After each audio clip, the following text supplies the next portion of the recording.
for the management of heart failure, we have got the classification, NYHA classification, symptomatology-wise classification, 1, 2, 3, and 4. Madam, are you listening? Yeah. So, NYHA classification you have to follow. For all the classes, ACE inhibitors are the drugs of choice. Even when the patient is not symptomatic also, ACE inhibitors are the drugs of choice. Then, AT1 antagonists like, the AT1 antagonist means ARBs. And also, ivabradine can be given from NYH class 2, class 3, class 4. Beta blockers like carvedilol, metoprolol, these can be given from class 1 to class 4. MR antagonists only when the patient is symptomatic, we have to give. Digital is very late in the disease. Diuretics, if the patient is wet, that means if he is having congestion only, we have to give the diuretics. Now, among the drugs, whatever I have shown in the graph, I am showing in the form of a table. ACE inhibitors, all classes, class 1 to class 4. ARBs, particularly candesartan group of drugs, class 1 to class 4. Beta blockers, all patients. Aldosterone, class 3 and 4. Diuretics, class 3 and 4. All have to be used. Now, what are the drugs which will be useful in chronic heart failure? Drugs in chronic heart failure are disease-modifying agents are a must. What are the disease-modifying agents? ACE inhibitors, ARBs, beta blockers, aldosterone antagonists, sometimes hydrogen and ISDN also can be used. Isosorbide dinitrate. Improve the symptoms, useful in the heart failure. Symptoms, symptomatic drugs are diuretics, nitrates, iron, trimetazine, perfluoxetine. These are all the symptomatic drugs. Disease-modifying drugs are ACE inhibitors, ARBs, beta blockers, aldosterone antagonists. What are the drugs which are harmful? Inotropic drugs, calcium channel blockers, digoxin, antiarrhythmic drugs should be used very cautiously in heart failure. Now, what is the role of ACE inhibitors in heart failure? These are the first line agents in heart failure, both in symptomatic and asymptomatic LV dysfunction. Do not wait for the symptoms to come. If you have demonstrable evidence of heart failure, start them on ACE inhibitors.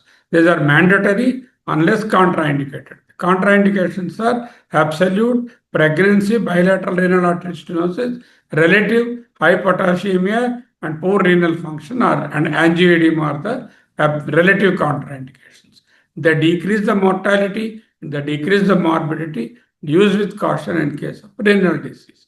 Previous history of angioedema, to be very careful. Start at low dose, uptitrate and check for the potassium regularly. Stop potassium sparing diuretics and if needed, you can use loop diuretics like furosemide. Nocturnal dosing is preferred always for ACE inhibitors because the activity of ROS is maximum in the night. Person has got tight aortic stenosis, you have to be careful in giving ACE inhibitors. Also, one warning about the first dose hypotension. What you have to do is give him in the night time and also for 24 hours, let him not do any work in the standing or anything, only lying down or sitting position. After about 1-2 days, they can start their regular work. So stop potassium supplements, omit or reduce diuretics, advise the patient to sit or lie down for 24 hours, start on low dose, review every 12 weeks and reassess the symptoms and increase the dose depending on the electrolytes in creatinine and the blood pressure and response of the heart failure. So increase the dose unless there is a rise in the serum creatinine. If the patient is a high risk, consider admission. So why they are vasoprotective? They decrease the circulating angiotensin II and aldosterone. They decrease the AT2 endothelium and kidney AT2, and they are depressors of the bradykinin.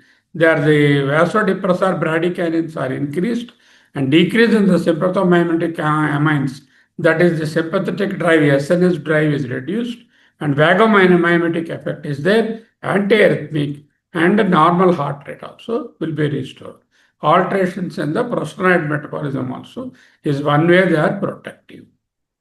So the benefits are reduction in the arrhythmia, prevention of reperfusion arrhythmias, prevention of cardiac remodeling, modification of endogenous fibrinolysis, antihypertensive effects, LVH regresses, inhibition of neurohormonal activity, renoprotective, and of course anti-proteinuric. Because anybody who has got slight proteinuria, you put them on S inhibitors, the proteinuria improves and renal function also improves and protected. So, mechanisms of ACE benefits, because they're universal vasodilators, they reduce the sympathetic tone, the free radical scavenging is better, anti-atherogenic effects, proven effect on the insulin sensitivity, neoangiogenesis is reduced, whatnot. All are excellent benefits of ACE inhibitors. Now you can see heart failure with reduced ejection fraction is there on the top. So from there, so you have got the increase in the RAS, increase in the sympathetic system, and the NPS and wall stress. That is natriuretic peptide stimulation due to the wall stress. You can block the renin, or block the angiotensin 1, or block the angiotensin 2, or the aldosterone mineralocorticoid receptors. Any place you can block, or you can give drugs which increase the BNP. This one, like the naproxen inhibitors. So this particular slide, I'm going to give you the PDF. You slowly read that these 2-3 slides. Yeah. So patients with symptomatic heart failure, therapy with ACE inhibitors and beta blockers is a must. Up titrate and for a optimum effect. So still symptomatic, patient continues to be symptomatic with ACE inhibitor and ARB, think of adding mineralocorticoid receptor. If that also is not working, then you have to think of changing the ACE inhibitor to ARB, and if the ACE inhibitor or ARB are not tolerated, ARNIs can be used. That is angiotensin receptor blocker with naproxen inhibitor, sacubitril plus valsartan. Sinus rhythm is there, patient is in sinus rhythm, and the QRS duration is prolonged. Evaluate the need for cardiac resynchronization. If the sinus rhythm and the heart rate is more than 70, then tachycardia is there, give ivabradine. The above treatments may be combined if indicated. Now, if the patient is resistant to all these treatments, then you are left with consider digoxin or ISTN or left ventricular assisted device or cardiac transplantation. Or if the patient's symptoms are not resistant, they are resolved, no further action is required. Diuretics on the green side, whenever there is symptoms of congestion, signs of congestion, you use the diuretics. Now, what are the various drugs? Captopril, enalapril, lisinopril, ramipril, trandalopril, bisoprolol, beta blocker, carvedilol, metoprolol, nebivolol. These are the new generation beta blockers. ARBs, candesartan, valsartan, losartan. MRAs, eplerenone, spironolactone. ARIs, sacubitril and valsartan, and IF channel blockers, ivabradine. These are the various drugs available for our treatment in case of heart failure. Now, when you go to the loop diuretics, furosemide, butasemide, torsemide, and thiazide diuretics, benzoflumetazide, hydrochlorothiazide, metolazone, and indapamide. Indapamide also can be used in selective cases, only when the patient is having a congestion and waterlogging. Potassium-sparing diuretics like spironolactone, eplerenone, or amiloride or triamterene can be used. Doses are specified. You go to those respective doses. Chronic heart failure. What do I do? Offer diuretics for congestive symptoms and fluid retention. Heart failure with preserved ejection fraction, heart failure with reduced ejection fraction. Preserved ejection fraction we will deal separately. Suppose heart failure with reduced ejection fraction, ACE, ARB, MRA, ARB considered if ACE is intolerant and the symptoms persist despite the first line treatment, then replace the ACE with ARB or use sacubitril valsartan combination. Ivabradine, the sinus rhythm is there and tachycardia is there. Hydralazine you can add, particularly in the African race, because the ACE inhibitor will not work. ACE enzyme population is less in the African population. Digoxin only when there is sinus rhythm to improve the symptoms. Cardiac resynchronization therapy, implantable cardioverter defibrillator have to be considered. These are the special device treatments. Now, this is in a way summarizing the things. So, what you have to do, everybody should get the The drugs which have got the green, the one, are the disease modifying agents. They reduce the mortality and morbidity. The ones with the yellow ones they are only the symptomatic relief drugs. I already considered them. Now you see NIH class 1, class 2, class 3, class 4, what are the various drugs available, like a pyramid. Now go on adding more drugs depending on the NIH class. Now major trials on ACE inhibitor therapy, everything has shown that the mortality reduction is anywhere between 50 to 40% in different trials. So ACE inhibitors must be given in all patients. So consensus trial has compared enalapril with placebo. You can see the curve there. The enalapril used group, they have a very lower mortality compared to the placebo group. Then ACE inhibitor or ARB, which are the contraindications. Renal impairment, those with EGFR, microalbuminuria and microproteinuria, you can be given provided the renal function is good. If the LV dysfunction is there, along with the new beta blocker, you give. Previous myocardial infarction, always you have to reduce the heart rate and use a beta blocker. Contraindicated ACE is in pregnancy, bilateral renal artery stenosis. Renal impairment, creatinine of more than 3, and renal function, potassium monitoring is important. Angioedema, ACE cough, NSAID interactions adversely. Low dose aspirin might also work with them. So this is the angioedema in a patient of ACE inhibitor therapy. You can see whole tongue is swollen, lips are swollen. They feel it very difficult even to swallow water. So what is the treatment? Treatment is not giving antihistaminic straight away. Stop the ACE inhibitor and give him steroid and coupled with the antihistaminic for a short duration. Then angioedema will regress. Don't start them again on this one because it's an idiosyncratic reaction. Even if it's a smaller dose also it can occur. So replace them with the ARB. AC is in heart failure with atrial fibrillation. So heart failure, you can see here the two curves. ACE inhibitor given, ACE inhibitor not given. ACE inhibitor not given, the mortality is more. ACE inhibitor given, the mortality is better in patients with heart failure. So everybody with heart failure must get an ACE inhibitor. ACE inhibitors and LV dysfunction. Solvate, SAVE, Solvate 2, ARA and consensus. All these trials have shown that the relative risk reduction in the mortality compared to the control group when you use ACE inhibitors and in LV dysfunction. So LV dysfunction is the single most predictor of prognosis. Patients with LV dysfunction must receive ACE inhibitors. So what is the mortality of hydrologen compared to enalapril? People with enalapril fared better compared to those with hydrologen and isosorbide. Mortality benefit is also there with enalapril and other ACE inhibitors.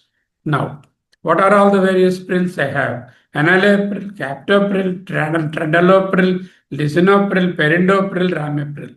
Of these, most well studied in heart failure is ramipril. So better choose either ramipril or perindopril because this is a drug which is very much studied in heart failure. So what are the approved indications for ACE inhibitor? The various pills, captopril, enalapril, ramipril, perindopril, quinapril, and lisinopril. Out of them, heart failure, everything is indicated.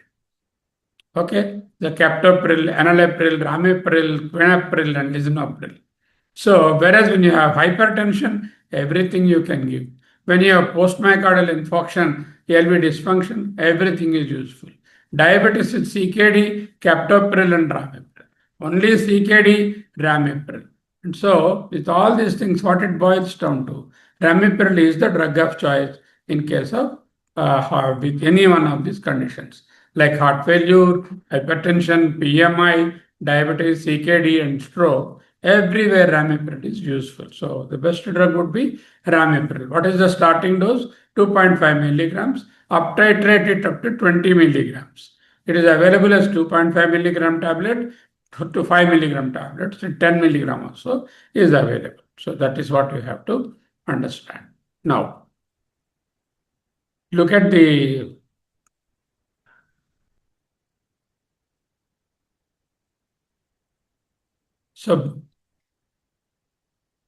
approved indications for ACE inhibitors. Sorry. beta adrenoceptic antagonist and adrenoreceptor antagonists. We have studied the ACE inhibitors and ARBs. Now we are looking at the beta adrenoceptor antagonists. What are these things? Beta adrenoceptor antagonists are mostly, they reduce the SNS tone. So they reduce the sympathetic drive. So symptomatic LVAST, asymptomatic postmyocardial infarction LVAST, important agents in heart failure with ACE inhibitor. Along with ACE inhibitor, these are given. They decrease the morbidity and mortality unequivocally. They are disease-modifying agents. Suppose somebody has got peripheral arterial disease, should I not give beta blocker? No. What you have to do is, you can give PAD also. It's not a contraindication for beta blockers. And then, but caution with heart block. Patient has got third-degree heart block or maybe type 2 heart block. You have to be careful with the beta blockers. Can be used in COPD, and don't think that beta blockers will produce bronchospasm and not use them. In COPD, they are no problem. In severe bronchial asthma, ROAD, you be cautious. Do a PFT and see. Start low and uptitrate always. Check the blood pressure fall. Newer generation beta blockers, and those without intrinsic sympathomimetic activity. Older generation like propranolol, atenolol, these have intrinsic sympathomimetic activity. So don't use those drugs. Nebivolol, pendolol, sotalol, or you have the carvedilol, or bisoprolol, or metoprolol. These can be used. Do not start when there is a frank stage 4 NYH heart failure. Unless the heart failure improves, then you can start as this frank stage 4 heart failure. Don't start the beta blockers. Okay, what are the beta blockers commonly used? Carvedilol, and then the bisoprolol, metoprolol, and then nebivolol. Doses are given, maximum dose is given. The carvedilol is a BID dose. The rest of the 3 drugs are once in a drug. So comparing the nebivolol and placebo, you can see the survival benefits. And then comes the aldosterone antagonists. These are reserved for class 3 and 4. Whereas beta blockers and ACE inhibitors or ARBs, in all the 4 classes you can give. Whereas these are for the class 3 and class 4 heart failure. They reduce the mortality and morbidity. Eplerenone is the MRA antagonist is there. Used with caution. The creatinine is more. Weekly monitoring of serum creatinine and potassium. Spironolactone is the aldosterone antagonist. Caution in the elderly. Painful gynecomastia can occur. Particularly male gynecomastia. If you see a patient who is receiving ACE inhibitor, all the aldosterone antagonists, you have to suspect the drug and stop or reduce the drug. Eplerenone or epleristat, there is no gynecomastia with this drug. That is the beauty, because it is a receptor antagonist. Stop using when there is episodes of vomiting and diarrhea because of the potassium problem. Spironolactone in heart failure. Survival benefit is demonstrated. Those who take spironolactone, they fared better. Diuretics in heart failure. Next class of drugs are ACE inhibitor, ARB, and aldosterone antagonist. Now we come to the diuretics. Pulmonary and peripheral congestion. These are relievers of the symptoms, not disease-modifying agents. So first 3 are disease-modifying agents. These are symptomatic drugs. Loop diuretics, furosemide, torsemide, bumetanide, and then these are preferred agents, particularly furosemide. Combine loop diuretics with hydrochlorothiazide, benfluoxazide, or metalazone. Consider combining a low dose of aldosterone antagonist and ACE inhibitor. That can be a combination. Administer loop diuretic, bolus or IV infusion, and induce in a low dose, increase as per the response. A regular review is necessary because our diuretics might cause renal dysfunction. Creatinine and sodium and potassium have to be monitored. Triamterene and then amiloride and are the potassium sparing diuretics. What are the diuretics I have? Those which act on the thick ascending loop of the Henle, the furosemide, those which act on the distal convoluted tubule, early distal convoluted tubule, which are the thiazides, those which act on the DCT and the collecting drug, which are the spironolactones. That's the advantage of combining different groups of drugs. That's why you have a combination like lacilactone, where you have the spironolactone and the furosemide combination is there.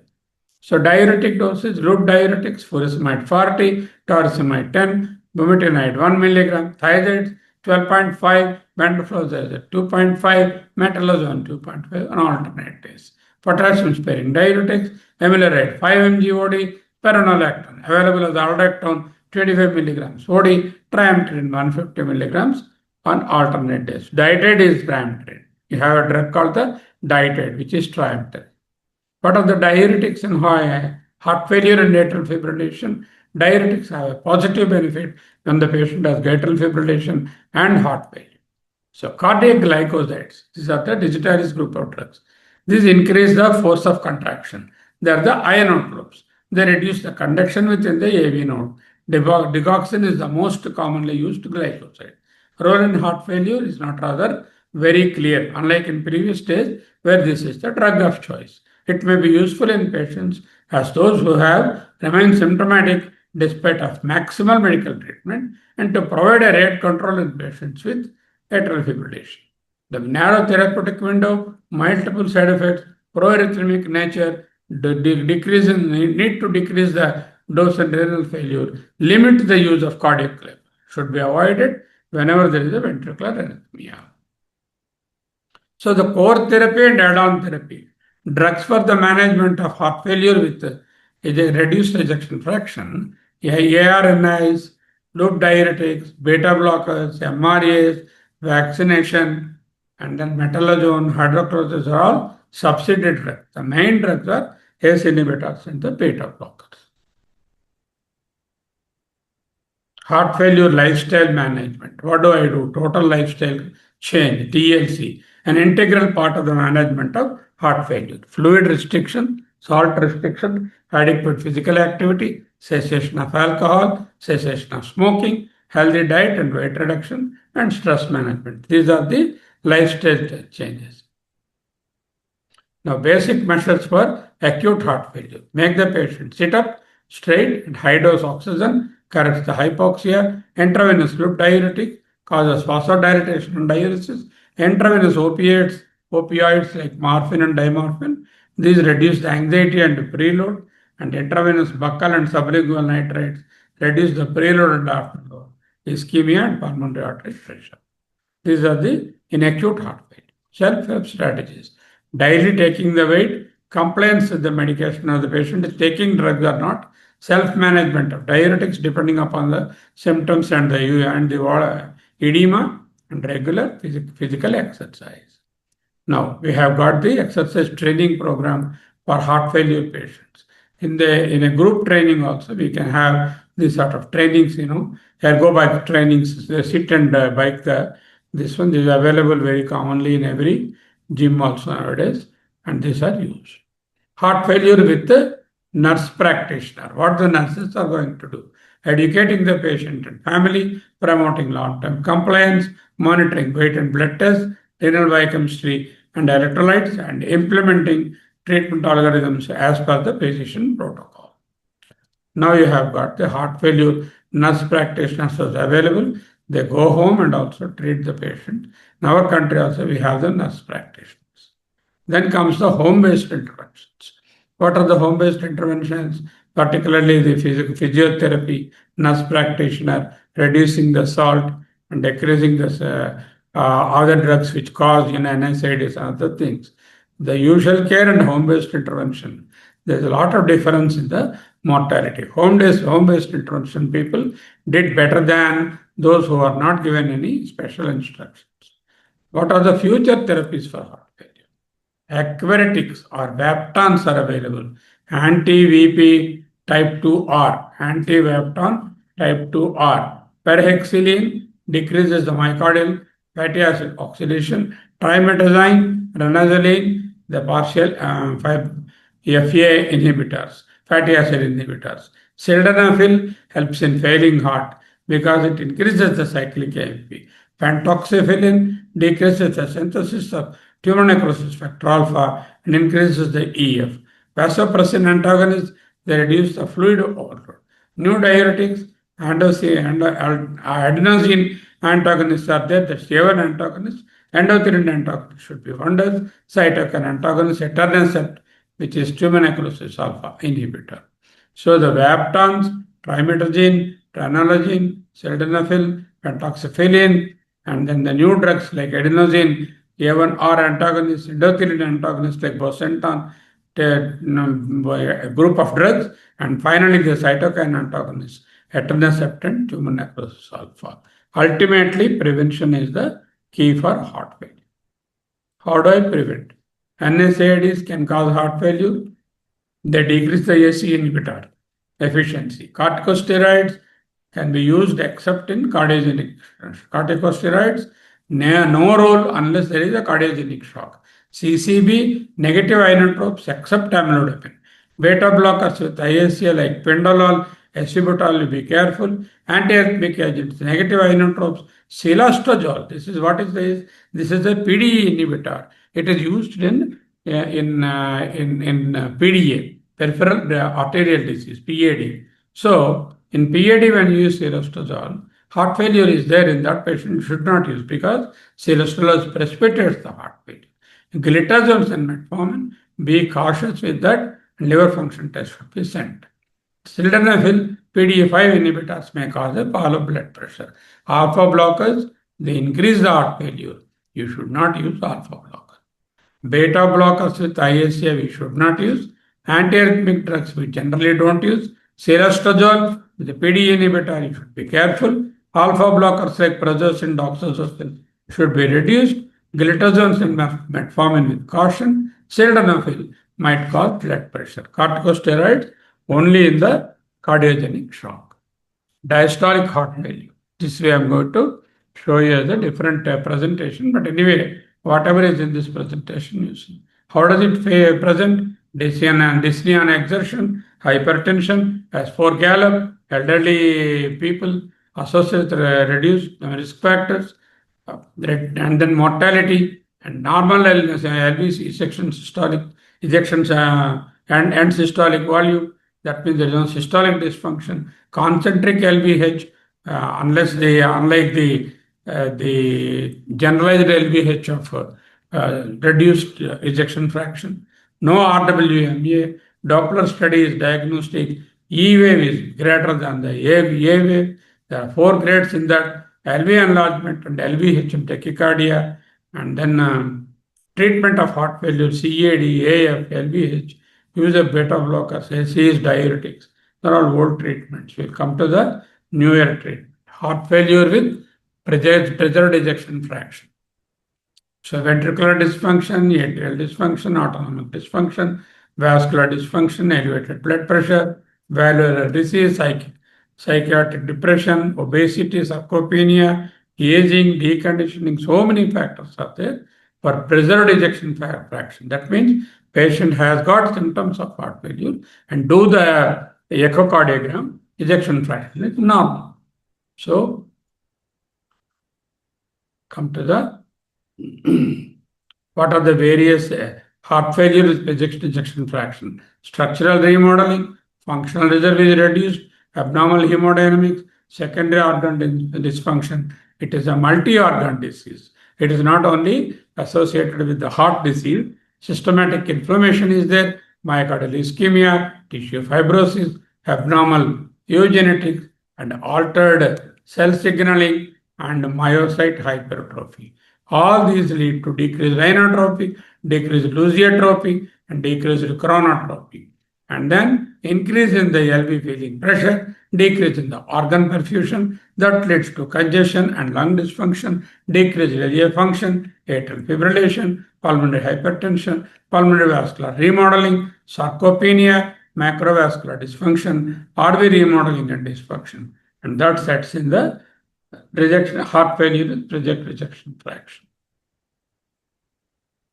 So what is the message? Prevention is the key. CAD, CKD, stroke, PAD, diabetes, cardiometabolic risk, all are one disease only, common soil hypothesis. So medical nutrition therapy, cardiometabolic risk factors, stress, smoking, alcohol, early diagnosis, and AC treatment are the gold standards for that. Now, heart failure prevention. Control diabetes, control hypertension, lipids, weight, waste, and CAD, heart failure is going to be definitely on the lesser side. When can I stop? How can we stop the chain?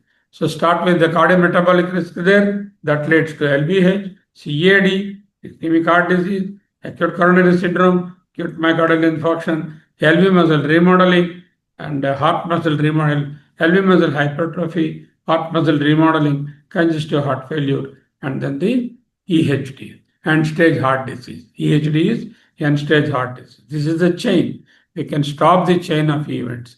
So at IHD, we have silent IHD, angina, or hibernation. Accident arrhythmias due to left ventricular dysfunction. So with this, we have ended the presentation on heart failure. Now I am going to take you to the understanding the pathophysiology, diagnosis, and a new era of treatment in preserved ejection fraction heart failure. Now you see this slide. The dominant phenotype in modern cardiology is heart failure with preserved ejection fraction. There are two types of heart failures. Heart failure with preserved ejection fraction, heart failure with the reduced ejection fraction. So in earlier days when we were students, we don't have heart failure with preserved ejection fraction. Today, heart failure with preserved ejection fraction is becoming more common compared to heart failure with reduced ejection fraction. You can see more than 50% of contemporary heart failure admissions are heart failure with preserved ejection fraction. It is a different disease compared to the reduced ejection fraction. High morbidity and mortality matching the heart failure with reduced. Mortality is not low. Don't think that heart failure with preserved ejection fraction has a better mortality. It is almost the same as the reduced ejection fraction. Historically, characterized by the graveyard of failed clinical trials. So, many clinical trials are there where they were not successful because they were treating it as reduced ejection fraction. Heart failure with ejection fraction represents single greatest unmet need in cardiovascular medicine over the last 20 years. You understand? Very few people diagnose and treat preserved ejection fraction heart failure. You go to your cardiology OPD and see, they treat left and right reduced ejection fraction. They don't care about the preserved ejection fraction. And this is the most neglected part of cardiology treatment, single greatest unmet need in cardiovascular medicine over the past 20 years is heart failure with preserved ejection fraction. Okay. So what is the difference between the two?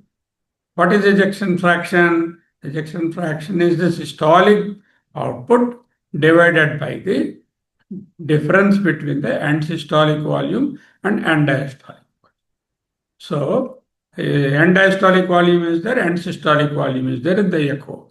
The difference is the one that is ejected. So, that ejected one is the end diastolic volume minus end systolic volume.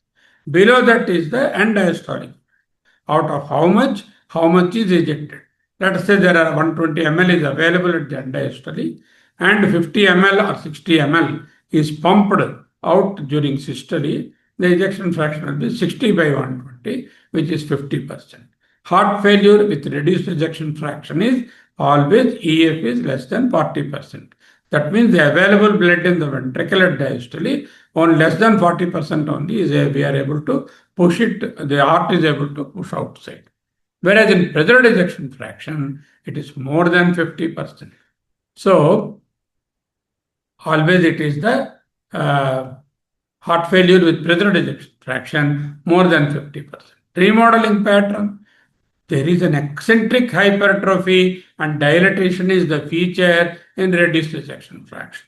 Here it is concentric LVH, thick and stiff LVH. So what you have to now understand, anybody with a concentric LVH, see several echo reports, concentric LVH present, you ignore it. Concentric LVH is the first indication of preserved ejection fraction heart failure. A heart ventricle is thick and stiff. Primary defect, systolic pumping failure, myocyte death and myocyte loss. Whereas the primary defect here is diastolic filling failure, matrix expansion, and stiffness is the primary defect. Historical therapy success, high responsiveness to neurohumoral blockade like ARBs, angiotensin blockers, beta blockers, diuretics, all the group of drugs are very helpful. Historically resistant to standard RAS inhibition. That is the most important thing. All the failed studies, they use the neurohumoral blockade without understanding that is a preserved ejection heart failure. So you people have to have a sensitization towards the reduced ejection fraction. Heart failure has to be treated. Likewise, preserved ejection fraction should be kept in mind in all those who have concentric LVH, where the ejection fraction is preserved and then they are not responding to RAS. Okay. Visible clinical spectrum. Okay. What will be the symptoms of a patient? What will be the symptoms of a patient with preserved ejection fraction? Preserved ejection fraction patients are exertional dyspnea, exercise intolerance. So patient says, sir, I'm not able to walk like earlier. Earlier I used to walk 5 kilometers, 4 kilometers. Now I am not able to walk 1, 2 kilometers. Exertional dyspnea, exercise intolerance is the first indication. Unexplained fatigue and lethargy, orthopnea, paroxysmal nocturnal dyspnea, peripheral edema and ascites. These will be occurring once the heart failure ejection fraction is reduced. The diagnostic trap, what is it? These symptoms are frequently misattributed to advanced age, physical deconditioning, simple obesity, or COPD. Somebody comes, sir, I'm not able to, you are old man, you will not be able to walk. Exercise intolerance, exercise I am not able to do, sir. Okay, don't worry, small exercises you do. Like that, you try to brush away. Patient complains of early fatigue and lethargy. You will dub them as a misattribute to advanced age, physical deconditioning, and simple obesity or COPD. You should not miss them. When do I suspect? When there is a preserved ejection fraction, EF is more than 50%, concentric LVH is there, and resistant to RAS treatment with those people who have these symptoms. Okay. Now, it is not heart disease alone. Preserved ejection fraction heart failure, HFpEF, it is called heart failure with preserved ejection fraction, is a systemic disease, is a multi-system disease. It is inflammatory syndrome, obesity, adiposity, type 2 diabetes, systemic hypertension, CKD, advanced age, all have got systemic microvascular inflammation. What is this disease? It is a systemic microvascular inflammation. Endothelial inflammatory hypothesis. Okay, comorbidity driven coronary microvasculature is affected, endothelial inflammation is there. What will happen? There will be paracline signaling, like decrease in the nitric oxide availability, decrease in the cyclic GMP production, decrease in the PKG activity, protein kinase G activity. All these will transform into myocardial stiffness, hypophosphorylation of the giant spring protein called titin protein. There is one protein called the titin protein in the myocardial cell. That's what is shown there. The titin protein, when it is phosphorylated well, it will have a spring-like action. When it is hypophosphorylated, the giant spring protein titin is not spring-like and it is stiff. So much so the diastolic filling is reduced. Plus, increased interstitial collagen cross-linking. So these are the collagen cross-links you are seeing there. The entire collagen cross-linking and the titin spring has become rigid. Why? Because of comorbidities, obesity, diabetes, hypertension, dyslipidemia, and smoking, and all the things. And coronary microvasculature is affected, endothelium is affected, endothelial health is poor, nitric oxide availability is less, cyclic GMP is more reduced, and protein kinase G is reduced. All these result in hyperphosphorylation of the titin springs, and then also interstitial collagen and crisscrossing is also more. Now, what will happen now? What are the hemodynamic consequences of stiffening? Okay, left ventricle has become stiff. Okay.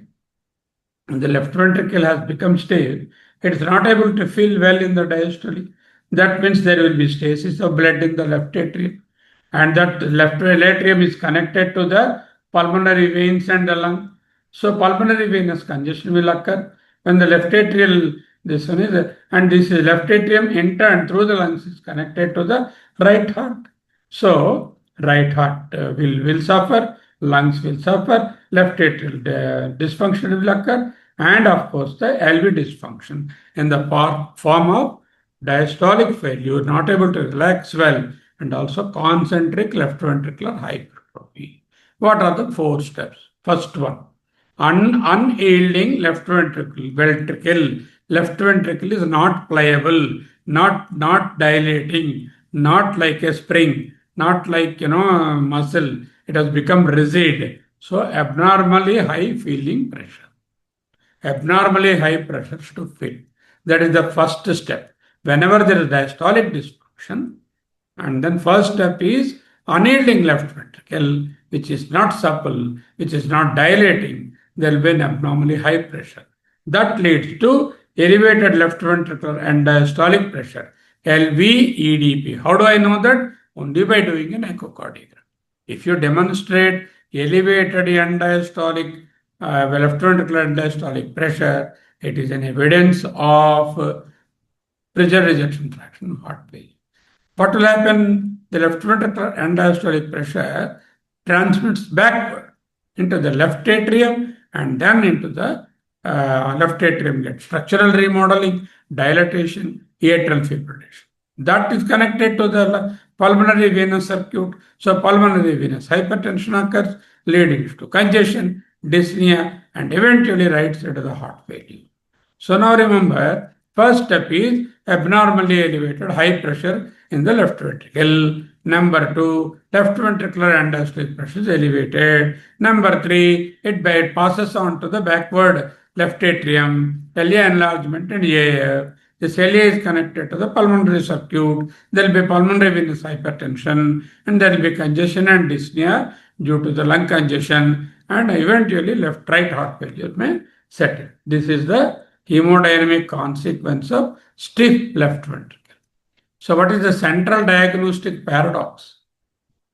LV ejection fraction I have done. Very normal. You see the echo report. Ejection fraction is very good, don't worry. Not like that. The ejection fraction is good. It is deceptive echo. You have to look at the chamber size, and ejection fraction often appear entirely normal at rest. So what you have to do? At rest echo is not useful. You have to do the echo, the stress echo you have to do. At rest echo will show you ejection fraction is normal. When the demand goes up, that means if you increase the heart rate, either by chemical or by exercise. Physical exercise you can do and repeat the echo. Or you can do a dobutamine stress and repeat the echo.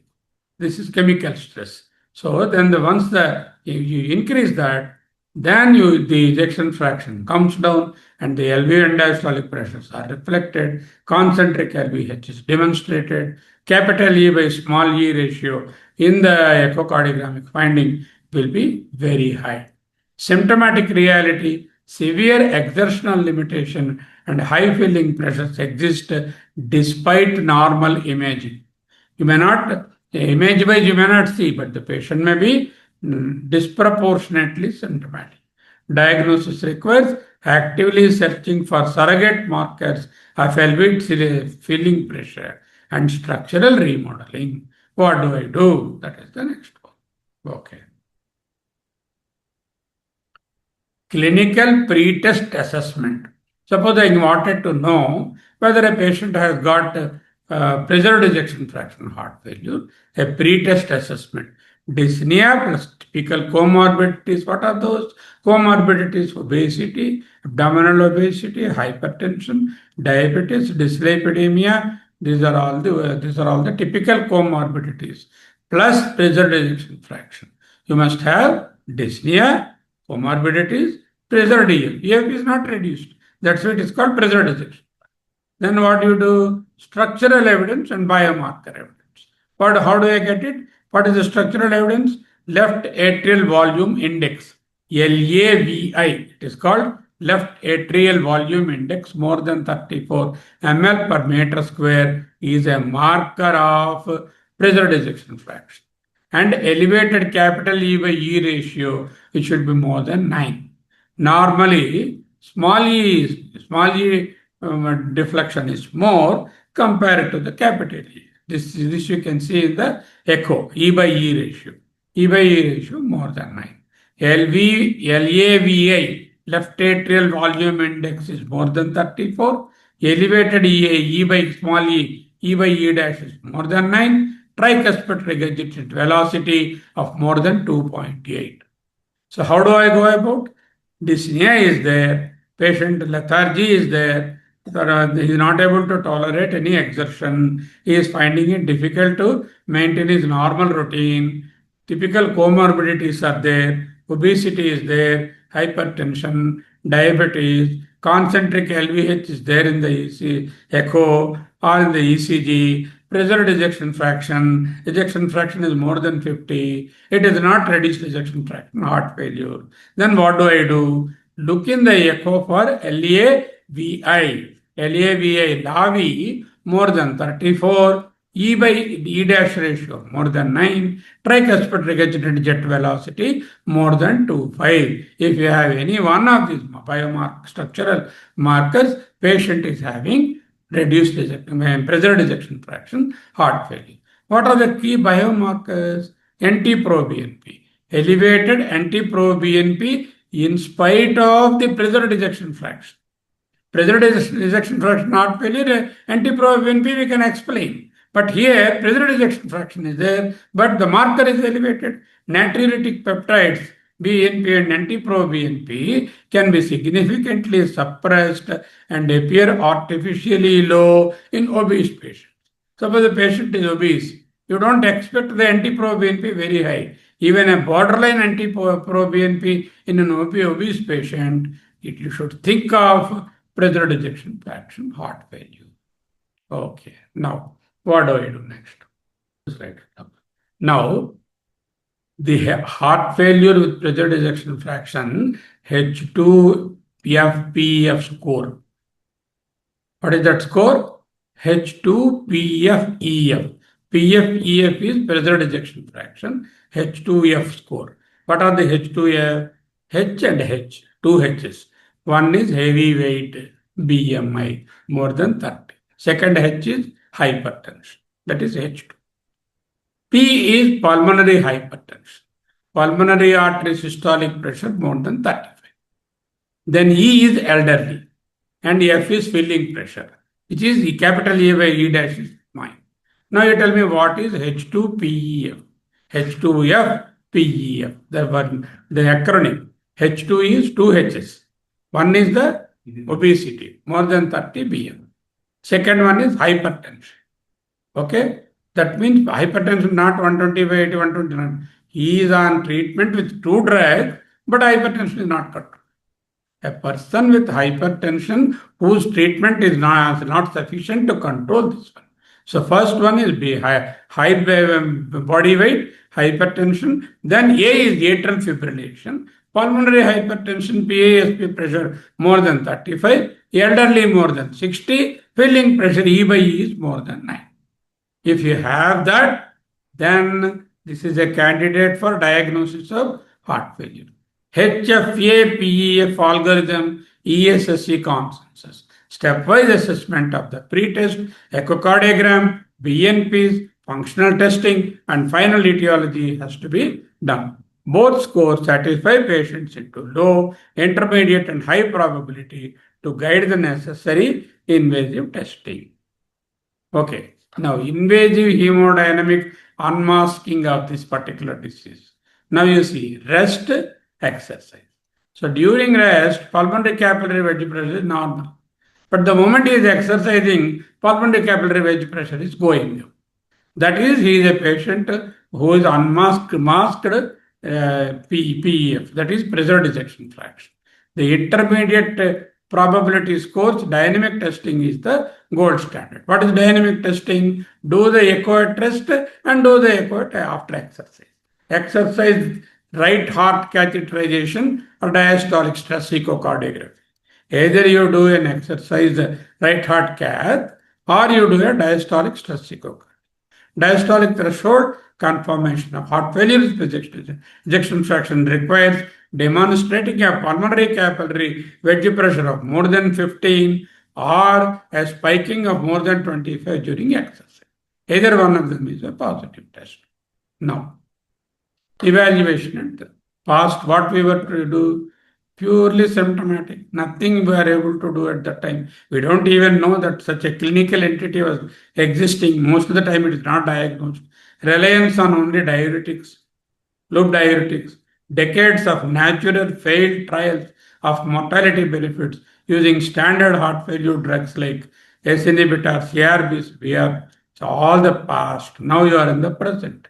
What you have to do, the dawn of disease modifying therapies for preserved ejection fraction heart failure, targeting the underlying metabolic and inflammatory drivers rather than just tackling the fluid volume. Diuretics are no more the only treatment. Now what do I do? New core pillar, that is what is the present day treatment? SGL2 inhibitors, which are the anti-diabetic drugs. You see the placebo versus SGLT2 inhibitors. The beautiful survival benefit is demonstrated. The emperor preserved, that is empagliflozin trial, the deliver trial, dapagliflozin trial, landmark trials have said a breakthrough drug for preserved ejection fraction. First class of medication to definitely and significantly reduce the composite risk of cardiovascular death and heart failure hospitalizations across the entire spectrum of LV ejection fraction, including the preserved as well as the reduced. The class 1A recommendation use SGLT2 inhibitor. What is SGLT2 inhibitor? Name a drug. SGLT2 inhibitor. Empagliflozin, dapagliflozin is used for diabetes, and they are the drugs of choice for preserved ejection fraction. Adjuvant pharmacotherapy. What do I give in addition to that? Mineralocorticoid antagonist, spironolactone, ARNIs, sacubitril valsartan combination, diuretics, non-negotiable requirement for acute volume overload, and control of the comorbidities, particularly blood pressure and weight management, are fundamental for the preserved ejection fraction heart failure. Now, synthesis. The synthesis of treatment, fundamental therapy, SGLT2, diuretic, symptom driven. HP, heart failure with preserved ejection fraction patient is there. Atrial fibrillation phenotype, person who is having atrial fibrillation, you must control the rhythm. Rate control is important. Here, rhythm control aggressively is very important. Atrial fibrillation, ablation, and restoration of atrial kick. When the atrial contraction is brought forward, brought back, then automatically atrial fibrillation, rhythm control must be attempted. Number 2, metabolic and obese phenotype. This fellow is not an atrial fibrillation fellow, but is an obese fellow, cardiometabolic risk fellow. GLP-1 receptor antagonists have to be added. What is the GLP-1 receptor antagonist you have? What are the common drugs which you use? Sitagliptin, vildagliptin, and then these are the drugs which are there that you combine. Because this fellow is a metabolic fellow, he has got overweight also, obese fellow. So give GLP-1 receptor antagonists. Either injectables are there, and then the oral drugs are also there. And coronary artery disease phenotype, the patient who has got ischemia in testing, targeted revascularization to improve the microvascular. So 3 types of patients you will encounter: atrial fibrillation patients, rhythm control, and ablation atrial fibrillation. Metabolic phenotype, GLP-1 receptor antagonist and structured weight loss and reverse the inflammation. Coronary artery disease phenotype, where you treat with revascularization. Heart failure with preserved ejection fraction is a complex multi-system syndrome. Success requires high diagnostic suspicion. Fundamental treatment is SGLT inhibitor. and relentless targeting of specific phenotypic drivers. This ends the presentation on these drugs on this particular type of heart failure. Now you summarize, one of you, what is reduced ejection fraction, what is preserved ejection fraction failure, how do you tackle those things? Numerator is, what is numerator? End diastolic volume minus end systolic volume. Denominator is end diastolic volume. That is ejection. Normally 50% normal. Now, a patient has come with dyspnea, lethargy, exertional intolerance, not able to work, and then he could have preserved ejection or reduced ejection. Do a echocardiogram and BN. Echocardiogram has demonstrated reduced ejection fraction. BNPs are elevated. Heart failure is confirmed. Reduced ejection. What do you give? What is it due to? Sympathetic overactivity, RAS overactivity, mineralocorticoid overactivity, and BNP system problem. Natriuretic peptide system problem. So what do I give first? ACE inhibitor or ARB. Second one is beta blocker, new generation beta blocker. Third one is the aldosterone antagonist, eplerenone or spironolactone. Or in case where they are not responding, AR angiotensin receptor blocker with neprilysin inhibitors, ARNI, you have to give. Diuretics depending on the congestion. Digital is only late stage. Only when the patient is not responding. That too must be in sinus rhythm. QT interval should not be prolonged. There should not be heart block. And then only you give. Therapeutic window is less. Of course, other measures like salt reduction and then rest in bed and then all these things and physical therapy and also asking him to improve his exercise capacity. All those things will go. Now, majority of the time, this is what you already follow. But the problem is, in preserved ejection heart failure is not suspected. The patient has got lethargy, loss of ability to walk, and then functional capacity is reduced. Then you take it for granted, okay, old fellow should be like that. Don't rub it off like that. There are three types of phenotype people are available. One, those with atrial fibrillation. The second one is those with associated coronary artery disease. The third one is cardiometabolic fellow, obese fellow. This identify the phenotype. Phenotype in what type of body condition he has got. Now, this should not be neglected. How do I treat this patient? How do I diagnose this patient? First of all, how do I diagnose this patient? Now, what are the diagnostic criteria for this? First of all, what I will do? I will do an echocardiogram and confirm that the ejection fraction is normal. Okay. Then BNP I will do. BNP will be elevated, but not to a great extent in obese fellow, but then more or less it will be elevated. Nowadays, preserved ejection fraction heart failure is increasing very much compared to the other type. Okay. Now this is because of the unyielding left ventricle, elevated left ventricular and diastolic pressure, left atrial enlargement, concentric hypertrophy of the left ventricle, pulmonary venous congestion, dyspnea, and right heart failure. Now, so preclinical assessment, dyspnea, typical phenotype, comorbidities, ejection fraction is preserved. How to confirm the disease?